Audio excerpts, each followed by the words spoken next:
Okay, so I noticed that he did respond to my post about the OnlyFans, and it does not surprise me at all that he doesn't remember saying that. This has continued for 5 years, and I guarantee that he's forgotten probably half of the things that he's threatened me with over those years because he's the one threatening. That it means nothing to him except to gain control over me. Once he's got that control, why does he need to remember the threat? I'm the one that has been scared. I'm the one that's been intimidated. I'm the one that's been living a nightmare for 5 years because of this man's threats. I'm going to remember them a lot better than he is because they have zero effect on his life and they have momentous effects on my life. So he doesn't remember the OnlyFans thing. Surprise, surprise. There was a time when I was desperate to find a way to create my own income because they had made all these videos saying she's a drug addict, she's a murderer, she's a horrible person, she deserves to die, do not help this woman. And I was receiving a lot of help before they made these videos. And then every time I would ask, I need $5 or $10 for something, instead of receiving help, I would receive 10 people. You're a drug addict. You're a murderer. You don't deserve help. Go fuck yourself. Go die. Go fucking be hungry or starve or whatever it is that you need the money for, because nobody loves you and nobody's ever going to help you ever again, because now we know what a horrible motherfucking nasty ass person you are, and we're never going to help you, and nobody's ever going to help you ever again. Nobody's ever going to help you again. Ever again. And they would come in the hundreds telling me nobody is ever going to help you, and all I wanted was maybe $10,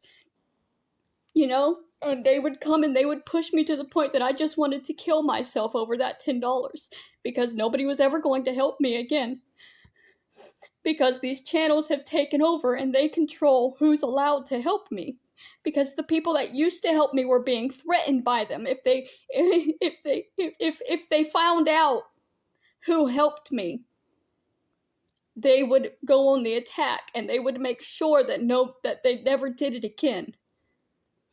I wrote books and I published to make money, to sell, and Adonis Paul took my book and he redistributed it for free. And he told me that if I wrote another book, only one person would ever purchase that book, and then it would be redistributed to everybody to humiliate me, and I would never make any money off of my story. He told me I would never make any money off of my OnlyFans because he would take all of the videos and he would redistribute them so that only he would earn profit off of them. He said that if I wanted to make money as a sex worker, I would have to do it in real life. And then he started posting that personal ad trying to sell me to his followers and telling me, hey, if you want money so bad, here you go. I'll send somebody to you. And that's when he started trying to have me sexually assaulted. And he's been doing that for 5 years and saying, well, you used to do sex work, so it's perfectly okay for me to send men over to you now, even though you don't do it anymore, because you're a whore and that's all you're ever going to be, and you're not allowed to stop. He's made it very clear I'm not allowed to stop having that life. I chose, when I got housing, to stop doing sex work. But Adonis Paul, he keeps reposting the ad using my information, trying to have men, because he has my address. He's mailed things to me in the past. They mailed me a shovel, they mailed me gorilla shit, they mailed me all kinds of things. They broke into my mailbox once and they put in a picture of Roberta Laws that they had downloaded off of the internet, and a pile of dirt and twigs, and I had to have my mailbox lock fixed twice after they did those types of things. Well, they did that because I had gone offline, because they kept saying, well, just go offline and nothing will happen to you if you just go offline. So I went offline, and then they broke into my mailbox and they started putting in pictures and dirt and all kinds of things, like, because it doesn't stop if I go offline. If I go offline, they get my phone number. If I go offline, they visit my apartment. If I go offline, they contact my doctor and my therapist. They've contacted my doctor and my therapist, and then they sent my therapist an email demanding that I be put in a mental hospital. And when that was refused, they told my therapist that if you don't respond to this and do what we're saying, we will report you to the Board of Health for not doing your job. And then they reported my therapist to the Board of Health and claimed that she was not doing her job by not institutionalizing me on their demands. And the general manager, whatever you want to call the woman that runs the mental facility that I receive help at, had to send an email to everybody in the building telling them to disregard anything that came in about me that wasn't from an official source, because they were all receiving these harassment. Some doctors that I didn't even see were receiving harassment. Send Mary Barone to the mental hospital or we're going to report you. You're going to lose your license. It was a nightmare. It was a nightmare because Adonis Paul told his followers, call these people, do this, mass harass this mental facility until they bend to our will.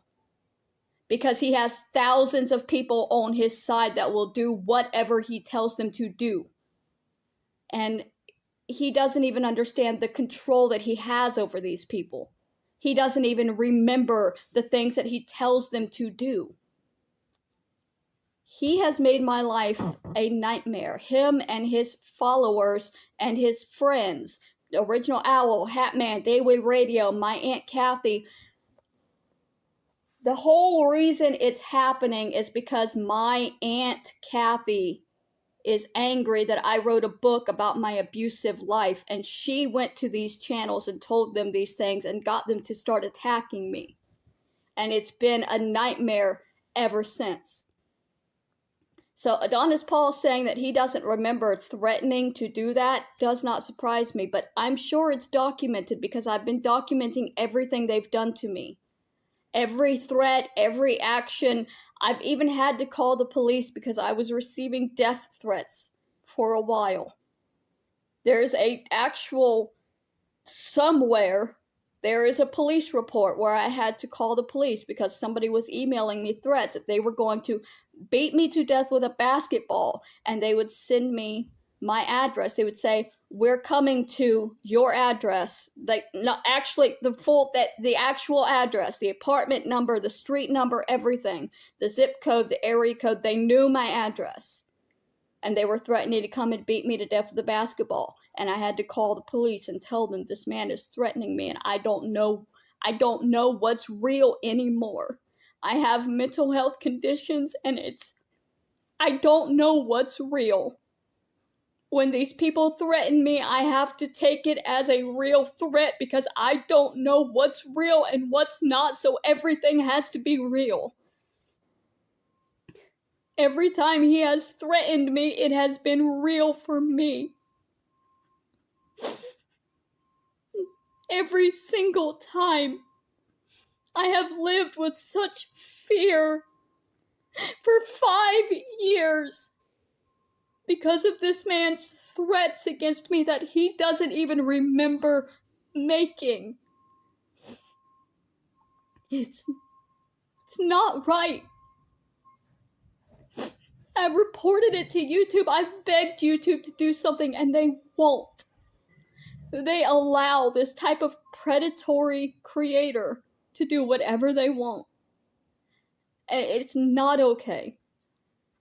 And one day it's all going to come out. When I say that one day everybody's going to know what you've done to me, you don't even know half of what you've done to me because you've forgotten it because it meant nothing to you. But everybody is going to know one day. I fucking promise, because I have documented all of it. Every bit of it is here somewhere. I had to calm myself down. But as for his argument Because not only did he deny doing it, but he said, well, but even if I did do it, what I did was legal. Because it's posted online, and if you post something online, anybody can do whatever they want with it. No, that's not actually the case. OnlyFans does have a copyright system. You own what you put up on OnlyFans. It's a pay-to-view site. So if you're taking things from a pay-to-view site and posting them on a not pay-to-view site for others who are paying you for it, you are actually stealing. You're pirating. It's low tier. It would be a civil case, which is why I couldn't do anything about it, but it doesn't mean that it's legal. It's the equivalent of, you remember in the 90s when your parents would pay like $50 for a wrestling pay-per-view and then just have a big party and have a bunch of people come over? And, well, my dad would do this. He would have his friends pay him back for the pay-per-view that he paid for so they could all sit and watch the wrestling. Normal wrestling is free. It's cable television, but you can watch it whenever. But everybody knows that those special pay-per-view, Halloween Havoc, whatever's, you have to pay for. And if you want to watch it later, you have to find a DVD or a cassette or somebody or some, obviously people did tape them and circulate them around, but there was a very clear warning at the beginning that it was illegal to do that. And if you were caught, the World Wrestling Federation could choose to pursue charges. Now, obviously, I'm not a big corporation, but with the OnlyFans, I would be considered the World Wrestling Federation putting out the content. And so if you were to take that content and put it someplace else, and I found out, I could pursue charges because that would be my right as an OnlyFans creator. Except that I only have so many rights as a poor person. See, the WWE, the WWF, the football people, they can make those claims that this is copyrighted and private and will sue you, and they can back it up with the money to actually sue you. I'm a crazy homeless woman.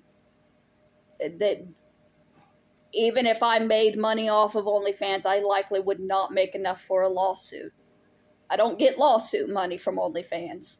You don't get that type. Not looking like me.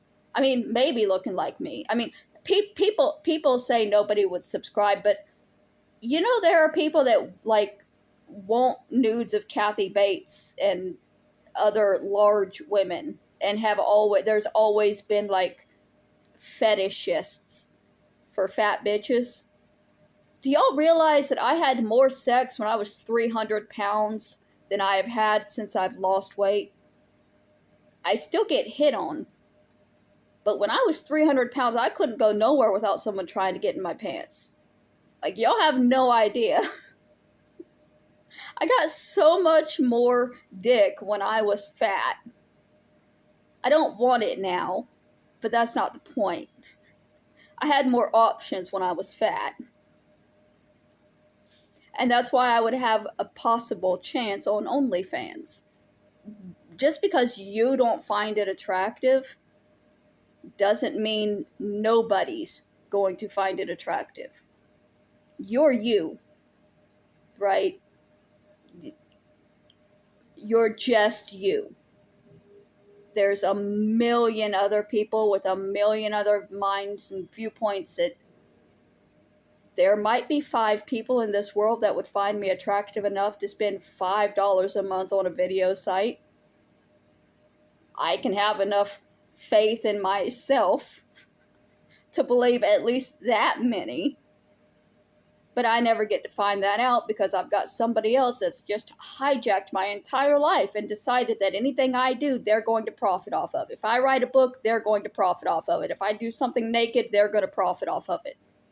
If I kill myself, they're somehow going to profit off of it. I can't wait to see how they figure that one out.